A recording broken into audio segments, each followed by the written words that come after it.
నమస్తే, నేను మీ J K. Welcome to Hasa TV.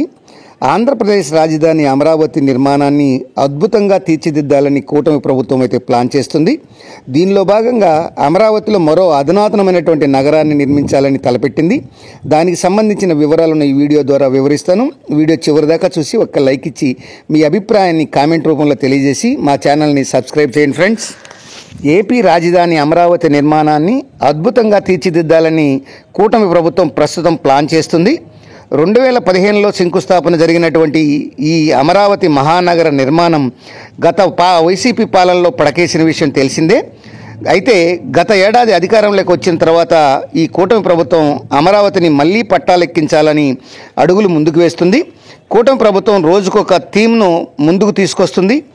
ఇప్పటికే నవనగరాల కాన్సెప్ట్తో రాజధాని నగరానికి నిర్మాణానికి ప్లాన్ అయినటువంటి ప్లాన్ను అద్భుతమైన ప్లాన్లు తయారు చేసింది. ఇప్పుడు ఏఐసిటి మరియు క్వాంటమ్ ఈ యొక్క కంప్యూటరింగ్ ఈ యొక్క హబ్బు ఏర్పాటు చేయాలని అయితే నిర్ణయించారు. ఇక తాజాగా రాజధానిలోని 50 ఎకరాల్లో సైన్స్ సిటీని నిర్మించాలని ప్రభుత్వం అయితే భావిస్తోంది. రాజధాని అమరావతిలో అత్యాధునిక వసతులతో పాటు దేశంలో ఎక్కడా లేని వసతులు సమకూర్చాలని ప్రభుత్వం భావిస్తోంది. ప్రధానంగా ఈ టెక్నాలజీ, ఎడ్యుకేషను, ఎంప్లాయ్మెంట్ రంగాల్లో ఈ అమరావతిని దేశానికే రోల్ మోడల్గా తీర్చిదిద్దాలని ప్రభుత్వం నిర్ణయించింది. దీంతో రాజధాని పునర్నిర్మాణ పనులతో పాటు కొత్త ప్రాజెక్టులను తెర మీదకు తెస్తుంది. గతంలో నిర్ణయించినటువంటి ప్రణాళిక ప్రకారం రాజధానిలో నవనగరాలు ఉంటాయి. ఈ నవనగరాల్లో దేనికేది తీసిపోని విధంగా నిర్మించడంతో పాటు అత్యాధునిక వసతులు కల్పించనున్నారు. అయితే గత ఏడాది 4వసారి సీఎంగా బాధ్యతలు చేపట్టినటువంటి ముఖ్యమంత్రి నారా చంద్రబాబు నాయుడు అమరావతికి అదనపు అంగులు అద్దాలని డిసైడ్ అయ్యారు. దీనిలో భాగంగానే drone city, AI city, quantum computer hub వంటి టెక్నాలజీ రంగాలకు పెద్దపీట వేశారు. ఇక హైదరాబాదులోనే గతంలో చంద్రబాబు నిర్మించినటువంటి జీనోమ్ వ్యాలీని తలదిన్నేలా ఈ అమరావతిలో కొత్తగా సైన్స్ సిటీని ఏర్పాటు చేయాలని ముఖ్యమంత్రి నారా చంద్రబాబు నాయుడు అయితే ప్రతిపాదించడం అయితే జరిగింది. ముఖ్యమంత్రి చంద్రబాబు ఆలోచనల ప్రకారం అమరావతిలో సైన్స్ సిటీ ఏర్పాటుకు కేంద్రం కూడా ఓకే చెప్పిందంటున్నారు.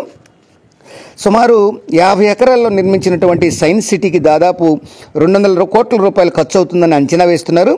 ప్రస్తుతం ఈ యొక్క రాష్ట్ర ఆర్థిక పరిస్థితులు సరిగా లేనందున కేంద్రమే ఈ నిధులు బరాయించేలా ముఖ్యమంత్రి నారా చంద్రబాబు నాయుడు ఒప్పించారని ఈ యొక్క అమరావతిలో ప్రచారం జరుగుతుంది.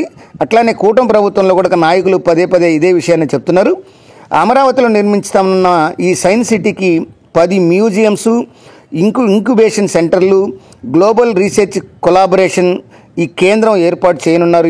వీటిని అదేవిధంగా కొత్త యొక్క పరిశోధనలను ప్రోత్సహించేలా యువత కోసం నైపుణ్యాల కోసం ఈ యొక్క కొన్ని కేంద్రాలను కూడా ప్రారంభించనున్నారు.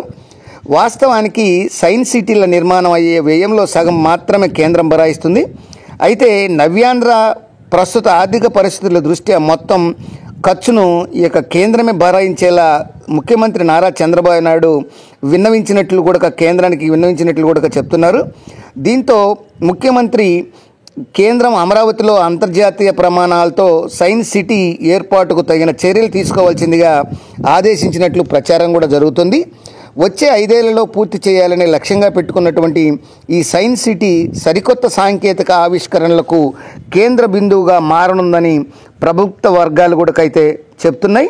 ఏది ఏమైనా ఈ అమరావతిని మరో అధునాతన నగరంగా కాకుండా మరో అద్భుతమైన నగరాన్ని కూడా ఈ అమరావతిలో నిర్మించాలనేది ముఖ్యమంత్రి నారా చంద్రబాబు నాయుడు మరియు ఈ కూటమి ప్రభుత్వ లక్ష్యంగా కనపడుతుంది.